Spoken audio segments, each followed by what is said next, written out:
नमस्कार। इस आत्मज्ञान पाठ्यक्रम में एक बार फिर आपका स्वागत है। आज हम अपने निचले आयामों के बारे में बात करेंगे। यह विषय हमें हमारे आंतरिक अंधेरे के बारे में कई विवरण देगा, जहां से हमारी चेतना का प्रकाश आएगा एक बार जब हम अपने प्रत्येक नकारात्मक तरीके का निरीक्षण करना और समाप्त करना शुरू कर देंगे।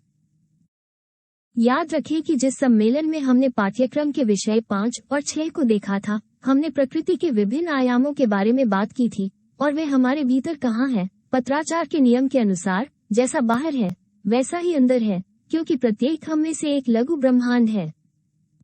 इसलिए स्वयं को जानने का महत्व। यदि हम ग्रह, सौर मंडल, आकाशगंगा और ब्रह्मांड की आंतरिक दुनिया को जानना और उन पर हावी होना चाहते हैं, तो हमें पहले अपनी आंतरिक दुनिया को जानना और नियंत्रित करना होगा। और यदि हम उन देवताओं को जानना चाहते हैं जो चलते और नियंत्रित करते हैं ब्रह्मांड, हमें सबसे पहले अपनी दिव्यता को जानना और विकसित करना होगा। इसलिए आज हम जो विषय देखेंगे वह बहुत महत्वपूर्ण है, क्योंकि यह हमें ये समझने की अनुमति देगा कि जैसे ये हमारे बाहर पृथ्वी ग्रह पर होता है, वैसे ही यह हमारी आंतरिक दुनिया में भी होता है। जैसे ग्रह के भीतर निचले आयाम हैं, वैसे ही हमारे भीतर भी हैं।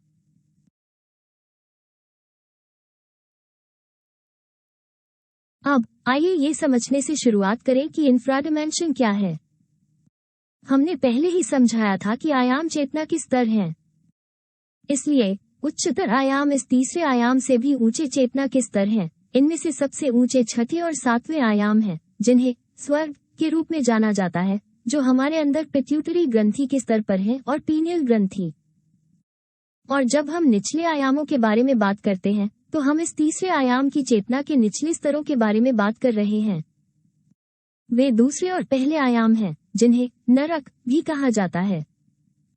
लेकिन ये समझना महत्वपूर्ण है कि हालांकि हमारा भौतिक शरीर अभी इस तीसरे आयाम में है, हमारा अहंकारी मानस, हमारे सभी मनोवैज्ञानिक दोष इन निचले आयामों में रहते हैं, और वे ही हमें चेतना के निम्न स्तरों से बांधे रखते हैं जिन्हें हम प्रबंधित करते हैं।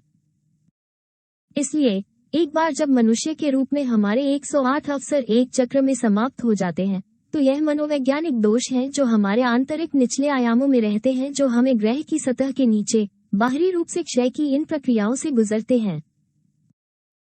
इसीलिए ये सम्मेलन इतना महत्वपूर्ण है, क्योंकि इसमें हम अपनी अवगुणों को पहचानना और उनके साथ काम करना सीखेंगे, और हम समझेंगे कि ज्ञान बुराई से निकलता है, प्रकाश अंधकार से निकलता है, क्योंकि प्रकाश भीतर ही फंसा हुआ है हमारे प्रत्येक मनोवैज्ञानिक दोष।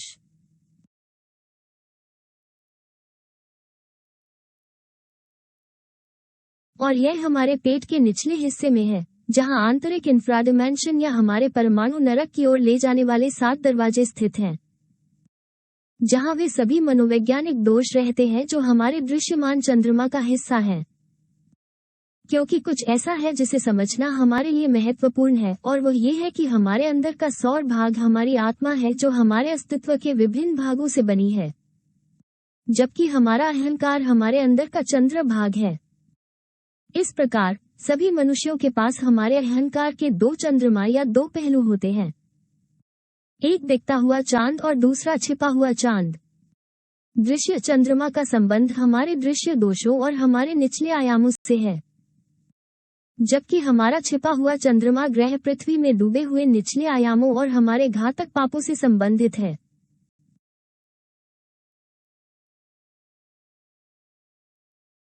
इसलिए पहला काम जो हमें करना चाहिए वो है अपने दिखाई देने वाले चंद्रमा को अपनी खुद की कमियों से साफ करना, क्योंकि हमारी 97% यौन रचनात्मक ऊर्जा हमारे पास मौजूद विभिन्न मनोवैज्ञानिक तत्वों में फंसी हुई है।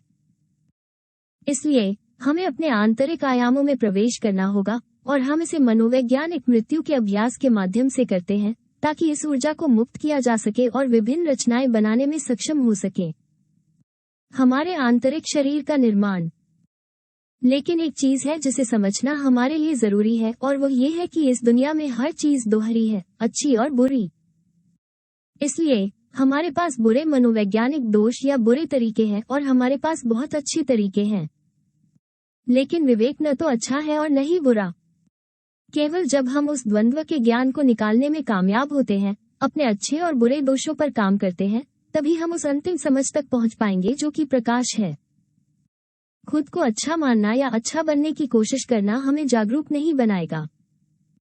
केवल जब हम अपने स्वयं के अंधकार के प्रति जागरूक होंगे और उसमें से प्रकाश लाने का प्रबंधन करेंगे, तभी हम वास्तव में जागरूक होंगे। इसलिए जब कोई प्राणी स्वेच्छा से अपने सभी दोषों को समाप्त करने का निर्णय लेता है, तो उसे सबसे पहले दैनिक जीवन में एक मनोवैज्ञानिक युद्ध शुरू करना होगा, जो उसकी आंतरिक दुनिया से उभरने वाले सभी मनोवैज्ञानिक समुच्चय पर आंतरिक रूप से काम करेगा। इस तरह आप अपने सभी मनोवैज्ञानिक दोषों को दूर करने और स्वेच्छा से फंसी हुई सभी चेतना और ज्ञान को बचाने का काम कर रहे होंगे। लेकिन यदि हम अपने 108 अस्तित्वों में यह मनोवैज्ञानिक कार्य नहीं करते हैं, तो हमें पतन की उस प्रक्रिया से गुजरना होगा जो हमने पिछले सम्मेलन में देखी थी। इसलिए हमारे अपने निचले आयामों पर काम करने का महत्व है।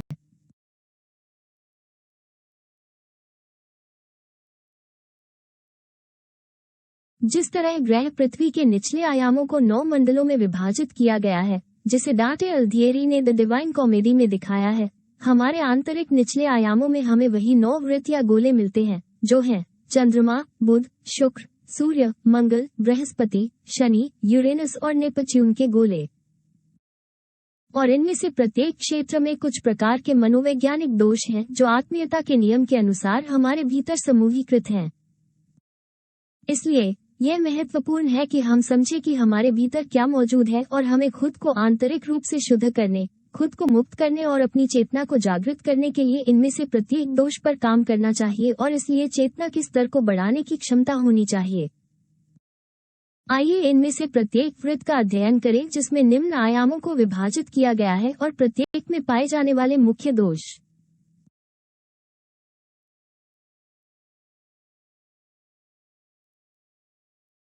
पहला इंफ्राडिमेंशन चंद्रमा का क्षेत्र है। आलस्य के दोष से संबंधित और जिन लोगों ने बपतिस्मा नहीं लिया है। लूना ग्रह और यौन केंद्र से संबंधित। ये हमें दिखा रहा है कि पहली चीज जो हमें करनी चाहिए वो है अपने आलस्य के खिलाफ जाना, क्योंकि यह हमें यौन सृजन का काम शुरू करने या खुद पर काम करने की अनुमति नहीं देता है। कार्य स्वयं को आध्यात्मिक रूप से निर्मित करना है, लेकिन आलस्य किसी भी सृजन को रोकता है। चूंकि यह हमें हमेशा कुछ न करने, अपनी ऊर्जा बेकार की चीजों पर खर्च करने और अपना पूरा जीवन उन चीजों के पीछे बिताने के लिए प्रेरित करता है जो वास्तव में हमारे विवेक को जागृत करने के लिए हमें प्रेरित नहीं करेगी। हम अपने भीतर इस दोष को सक्रिय या निष्क्रिय रूप में पा सकते हैं और दोनों ही सृजन को रोकने का प्रयास करते हैं। सक्रिय रूप में आलस्य हमें फुर्सत में बह जाने, बस आलस्य में समय बर्बाद करने की ओर ले जाता है, जबकि उसके निष्क्रिय पहलू में ये हमें अस्तित्व की चीजों को छोड़कर, विवेक की जागृति को छोड़कर हर चीज के लिए बहुत अधिक परिश्रम करने की ओर ले जाता है। ऐसा कहा जाता है कि इस पहले चक्र में वे लोग शामिल हैं जिनका बपतिस्मा नहीं हुआ है। लेकिन बपतिस्मा का मतलब किसी बच्चे को लेना और उसके सिर पर पानी डालना नहीं है। ये सिर्फ इस बात का प्रतिनिधित्व है कि सच्चा बपतिस्मा क्या है, जो पानी को सिर की ओर बढ़ा रहा है, जो यौन रूपांतरण या आध्यात्मिक जन्म के साथ काम करने का प्रतीक है। बपतिस्मा प्राप्त व्यक्ति वो व्यक्ति होता है जिसने व्यभिचार के मैं को समाप्त कर दिया है, जो वो बुराई है जो हमें आनंद के लिए अपनी यौन ऊर्जा प्रदान करने के लिए प्रेरित करती है। इसीलिए जो व्यक्ति पवित्रता तक पहुंच जाता है और अपनी ऊर्जा को रीढ़ से सिर तक बढ़ाने में सफल हो जाता है, वो बपतिस्मा प्राप्त कर लेता है। ये बपतिस्मा का गहरा अर्थ है। जो लोग आलस्य से कार्य करते हैं और यौन परिवर्तन के माध्यम से अपने स्वयं के पानी को अपने सिर तक बढ़ाकर बपतिस्मा लेने का प्रबंधन करते हैं, वे पहले निम्न आयाम से मुक्त हो जाते हैं।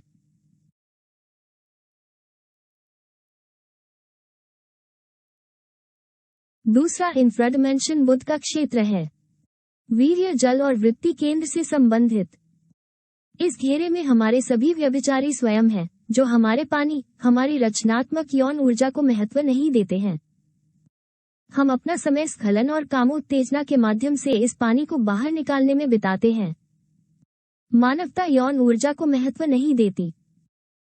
हमें इस पर चिंतन करना चाहिए और समझना चाहिए कि यह वीर्य द्रव इतना मूल्यवान क्यों है, ये समझने के लिए कि यह वो द्रव है जो हमें उन सभी आंतरिक रचनाओं को करने की अनुमति देगा जो हम करना चाहते हैं, और यह ठीक उसी मूल्य और शक्ति के कारण है जो इस यौन तरल पदार्थ है।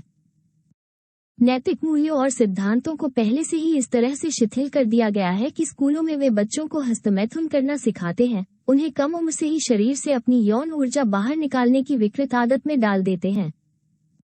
वास्तव में कामुकता की पवित्रता खो गई है और यह एक पशु यौन अभ्यास बन गया है। हमारे सभी मनोवैज्ञानिक दोष तब पोषित होते हैं जब हम स्खलन के माध्यम से यौन ऊर्जा को अपने शरीर से बाहर निकाल देते हैं। हर बार जब हम अपनी ऊर्जा को बाहर छोड़ते हैं तो हम और अधिक मनोवैज्ञानिक दोष पैदा करते हैं और जो हमारे पास पहले से हैं उन्हें पोषित करते हैं। इस दूसरे निचले आयाम पर काम करने के लिए हमें उसाई को खत्म करना होगा जो यौन ऊर्जा को शरीर से बाहर निकालता है। इस प्रकार हम पवित्रता प्राप्त कर लेंगे।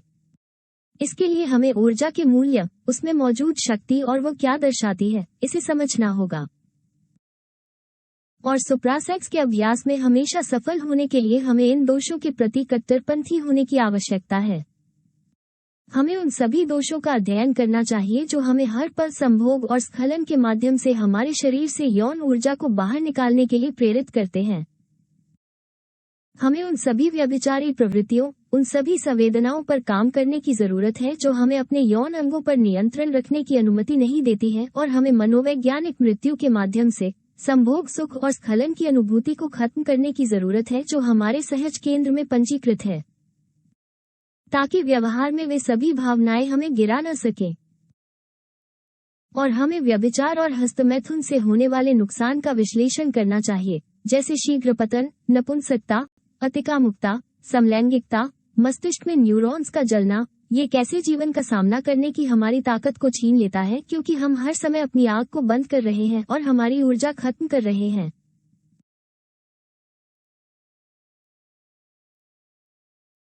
तीसरा इंफ्राडिमेंशन शुक्र का क्षेत्र है, हमारे सभी सुखों और इच्छाओं से संबंधित और हमारे भावनात्मक केंद्र से संबंधित। यहाँ हमें अपने सभी सुख मिलते हैं, जैसे खाना, पीना, धूम्रपान करना, नाचना, ड्रग्स लेना, पार्टी करना, ढेर सारा पैसा कमाने के लिए काम करना, आलोचना करना, प्यार में पड़ना आदि। वो सब जिसे हम सुख कहते हैं, लेकिन उसका अंत हमेशा दुख में होता है। लेकिन एक दिलचस्प बात है, और वह ये है कि दुख में भी हमें आनंद मिलता है। रोने, शिकायत करने और सुने जाने में आनंद। अपनी समस्याओं और हमारे साथ घटित चीजों को बताने में खुशी होती है, ताकि दूसरों को पता चले कि चीजें हमारे लिए बहुत गलत हो गई हैं और हमारा समय बहुत खराब गुजरा है। और यदि हम दुखी होते हैं तो हम अधिक दुखी होने के लिए दुख भरे गाने गाते हैं और दर्द का आनंद लेते रहते हैं। संक्षेप में, हम दर्द को आनंद बना लेते हैं। और इन सभी सुखों और कष्टों के साथ समस्या यह है कि वे हमें भारी मात्रा में ऊर्जा खो देते हैं। पार्टी करने, हंसने, बुराइयां करने, प्यार में पड़ने, निराशा, अवसाद, आत्मदया जैसे सभी दोष यही पनपते हैं। इस घेरे में हम डिजायर को पाते हैं, जो एक मनोवैज्ञानिक प्रशिक्षक के रूप में काम करती है। लूसीफर हमें लुभाती और परखती है। यदि हम उसे हरा देते हैं तो हम अग्नि और प्रकाश के स्वामी बन जाते हैं। यदि हम उसे नहीं हराते हैं तो हम उसके गुलाम बन जाते हैं, और हम जो हैं उसे बनने से कभी नहीं रोक पाएंगे। दिन भर हमारी हजारों इच्छाएं होती हैं, लड़ना, आलोचना करना, खाना, सिगरेट पीना, अश्लील साहित्य देखना, हस्तमैथुन करना, झूठ बोलना, रोना। और जब कोई इच्छा भावनात्मक केंद्र में महसूस होती है तो वो आग की तरह होती है। हमें ये समझना चाहिए कि इच्छा ही सारी शक्ति का स्रोत है। इच्छा के साथ हमारे पास दो विकल्प हैं, इच्छा को अस्वीकार करें या उसके प्रति समर्पण कर दें। आनंद वो चारा है जो दोष हमें देते हैं, हमें आनंद देने का वादा करते हैं, जो केवल क्षणिक आनंद साबित होता है, जो अंततः दुख में बदल जाता है। हम हमेशा एक ही प्रलोभन में पड़ जाते हैं, क्योंकि हमें यह एहसास नहीं होता है कि खुशी इन दो ध्रुवों, सुख दुख में से किसी में भी नहीं है, बल्कि यह केंद्र में है, उस चेतन शक्ति में जिसे हम अपने आप को नकार कर पुनः प्राप्त करते हैं। बुद्ध ने कहा था कि इच्छा के अभाव में सुख मिलता है, और हम मानवता ये सोचकर भ्रमित है कि हमें अपनी इच्छा पूरी करके सुख मिलेगा, लेकिन इच्छा एक अथाह गड्ढा है। ये कभी नहीं भरता है, और इसलिए हम वास्तव में सच्ची संतुष्टि या खुशी पाए बिना ही मर जाते हैं। इस तीसरे बुनियादी ढांचे में कार्य करने के लिए हमें अपनी प्रत्येक इच्छा को अस्वीकार करना सीखना होगा। अग्नि या ऊर्जा को पुनः प्राप्त करें और आंतरिक रचनाएं करें। वो अग्नि या ऊर्जा हमें ध्यान करने, सूक्ष्म रहस्य उद्घाटन प्राप्त करने, दूसरों को सिखाने, यौन परिवर्तन का अभ्यास करने, प्रक्रिया में प्रगति देखने आदि की अनुमति देगी।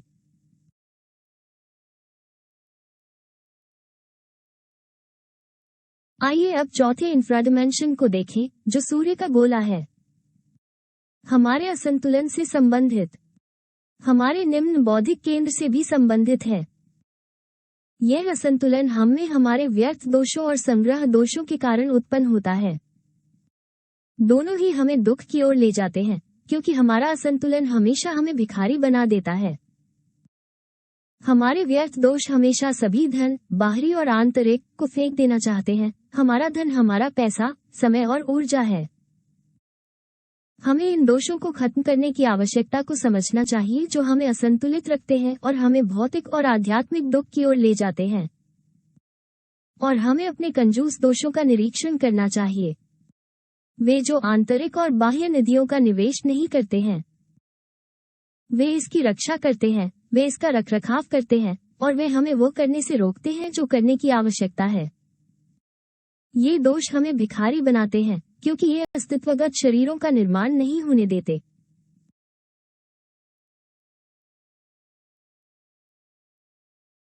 पांचवा इंफ्राडिमेंशन मंगल का क्षेत्र है। मोटर सेंटर से संबंधित, जो हमारे कार्यों और शब्दों का प्रबंधन करता है। यहाँ हम बल, उसका अच्छा या बुरा उपयोग, क्रोध का दोष पाते हैं। क्रोध शब्दों, कार्यों और चूक में प्रकट होता है। अपमान करना, चिल्लाना, असभ्य होना, मारना, हमला करना, किसी की उपेक्षा करना या नाराजगी के कारण दूसरों की मदद न करना। हमारे पास बहुत ताकत है, लेकिन हम बहुत कम ध्यान केंद्रित करते हैं, क्योंकि हमारी ज्यादातर ताकत गुस्से से प्रभावित होती है। यहाँ हमें अपनी इच्छा शक्ति मिलती है। क्रोध को कम करने के लिए हमें उस क्रोध के सभी विवरणों का अध्ययन करना चाहिए जो हमारे दैनिक जीवन में प्रकट होता है। और इन दोषों को बढ़ावा न देने के लिए हमें अपनी प्रतिक्रिया के तरीके को बदलना सीखना होगा। हम देखते हैं कि क्रोध बहुत तेजी से प्रतिक्रिया करता है। कोई हमें अपमानित करता है, हमें दोषी ठहराता है या हमें डर लगता है और हम स्वचालित रूप से क्रोध के साथ प्रतिक्रिया करते हैं, वह भी तब जब हम निराश, दोषी या संदिग्ध महसूस करते हैं। इसलिए हमें उन चीजों का निरीक्षण करने के लिए आत्मनिरीक्षण करना शुरू करना चाहिए जो हमारे गुस्से को ट्रिगर करती हैं और मनोवैज्ञानिक मृत्यु के साथ इसे रोकती हैं। और हम देखेंगे कि यदि हम प्रतिक्रिया नहीं करते हैं तो मन हमें समझाने की कोशिश करेगा, आप उसे आपको अपमानित नहीं करने दे सकते, आपकी उपेक्षा नहीं कर सकते या आपकी अवज्ञा नहीं करने दे सकते। हम भी अपने मन के उन दोषों को मार देते हैं और कोई प्रतिक्रिया नहीं करते। और फिर जब हम खुद पर काबू पा लेते हैं तो हम अपनी ताकत दोबारा हासिल कर लेते हैं। हमें ये जानने की जरूरत है कि क्रोधी व्यक्ति वास्तव में बहुत कमजोर व्यक्ति होता है, जिसके पास अपनी कोई ताकत या आत्मनियंत्रण की क्षमता नहीं होती है। जब हम क्रोधित होते हैं तो हमारे पास आत्मनियंत्रण नहीं होता है। ऐसी परिस्थितियां होती हैं जो क्रोध को जन्म देती हैं और हम वहां लड़ते, चिल्लाते, हमला करते हैं और आपदा के बाद रोते या विलाप करते हैं। क्रोध रहित व्यक्ति किसी भी परिस्थिति को संभाल सकता है। हमें अपनी अधीरता पर भी गौर करना चाहिए, क्योंकि यह उन पहलुओं में से एक है जो हमें सबसे अधिक क्रोध की ओर ले जाता है। अधीरता बढ़ती है और अंततः फूट जाती है। इस दोष को दूर करके हम शक्ति और आत्म संयम पुनः प्राप्त कर लेंगे और हम अपनी इच्छा शक्ति विकसित करेंगे।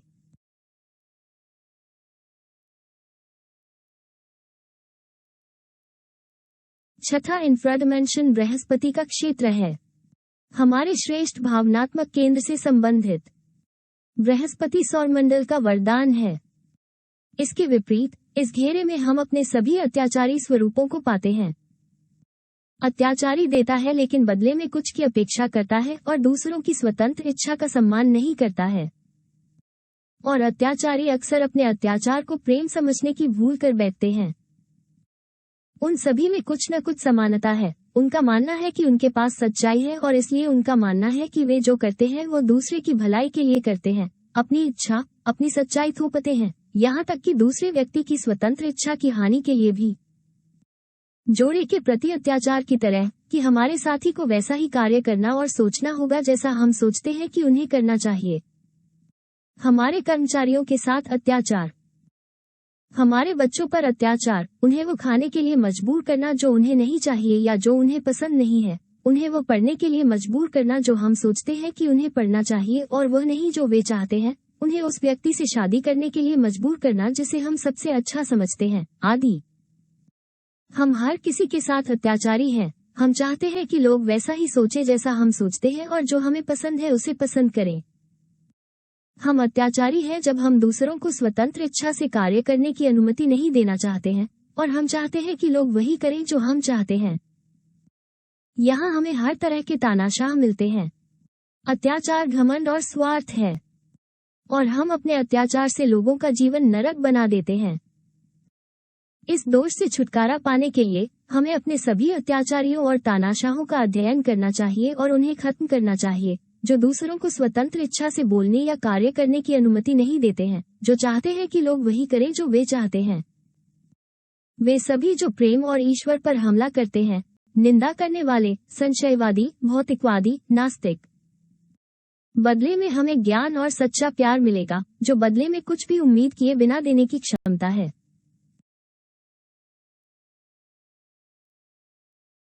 7वां इंफ्राडिमेंशन शनि का क्षेत्र है। उच्च बौद्धिक केंद्र से संबंधित। शनि ग्रह प्रकृति के प्रबंधन का प्रभारी है। इस निचले आयाम में हम पवित्र आत्मा के विरुद्ध सभी अपराध, प्रकृति और कला के विरुद्ध सभी हिंसा पाते हैं। व्यभिचार के हमारे अहंकार, हस्तमैथुन करने वाले, समलैंगिक, व्यभिचारी, अश्लील साहित्य, वेश्यावृत्ति, जानवरों के साथ यौन संबंध, गुदा मैथुन करने वाले, मुख मैथुन करने वाले, स्व समलैंगिक, यौन शोषण करने वाले, जो कई बार संभोग करते हैं, जो तब संभोग करते हैं जब महिला गर्भवती होती है, या मासिक धर्म। जो लोग दूसरे को यौन संबंध बनाने के लिए मजबूर करते हैं, जो खुद को मजबूर करते हैं, जो दूसरों को बदिया करते हैं, जो दूसरों को बदिया करने के लिए मजबूर करते हैं, जो जानवरों को बदिया करते हैं। बुद्धि के दुष्टों में ईश्वर के प्रति हिंसा है, जो मनुष्य को आध्यात्मिक संभावना से वंचित करते हैं। स्वयं के प्रति हिंसक, आत्महत्या करने वाले, जो अपनी संपत्ति और दूसरों की संपत्ति के प्रति हिंसक हैं। सेक्स में शुद्धता हासिल करने और सुपर सेक्स की सच्ची प्रथाओं तक पहुंचने के लिए हमें इन सभी दोषों पर काम करना चाहिए। इसके अलावा हमें अपनी मातृ प्रकृति के प्रति अपने व्यवहार का निरीक्षण करना चाहिए। पारिस्थितिकी के विरुद्ध क्षति, जल, वायु, पृथ्वी तत्वों आदि का प्रदूषण आदि।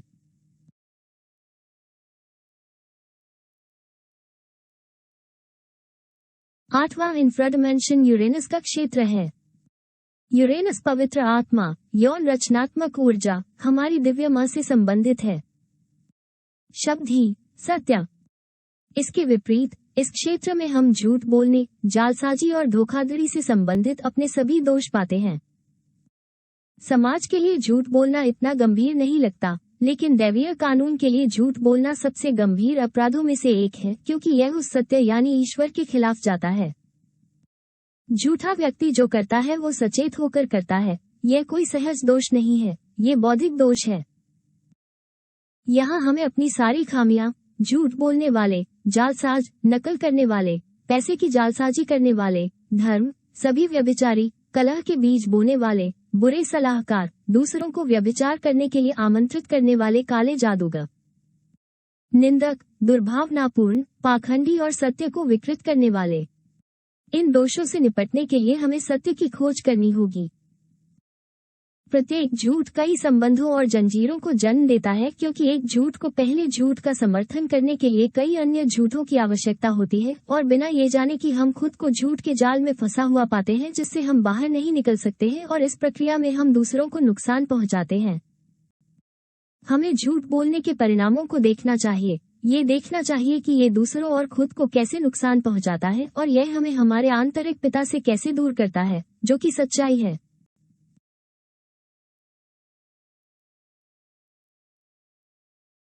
नौवां और आखिरी इंफ्राडिमेंशन नेपच्यून का क्षेत्र है।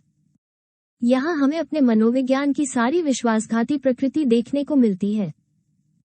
हमारी प्रत्येक इच्छा, हमारा प्रत्येक औचित्य और दुर्भावना, जो चेतना के बजाय अहंकार की इच्छा को संतुष्ट करना पसंद करती है, यहाँ सभी का सबसे भयानक दोष है। ये हमारा विश्वासघाती आत्मा ही है जिसने हमें इतने सारे अस्तित्वों में उस कार्य को किए बिना रखा है जिसे करने के लिए हम यहाँ आए थे, आत्म साक्षात्कार का कार्य। गूढ़ कार्य के लिए हमें अपने प्रत्येक गद्दार स्वयं की खोज करनी चाहिए, जो पूरे दिन प्रकट होता है।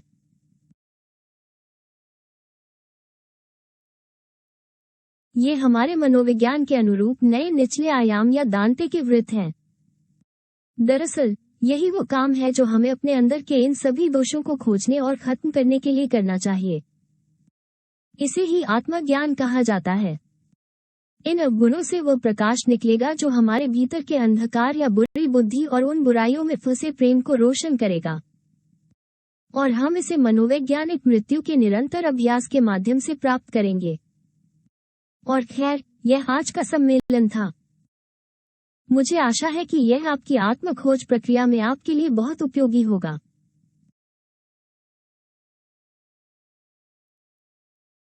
मैं आपको अगले सम्मेलन में आमंत्रित करता हूं, जिसमें हम अपने 7 निकायों, उनकी विशेषताओं और हम उन्हें कैसे बनाने जा रहे हैं के बारे में बात करेंगे। उसे मिस मत करना। अगले सम्मेलन में मिलते हैं। अलविदा।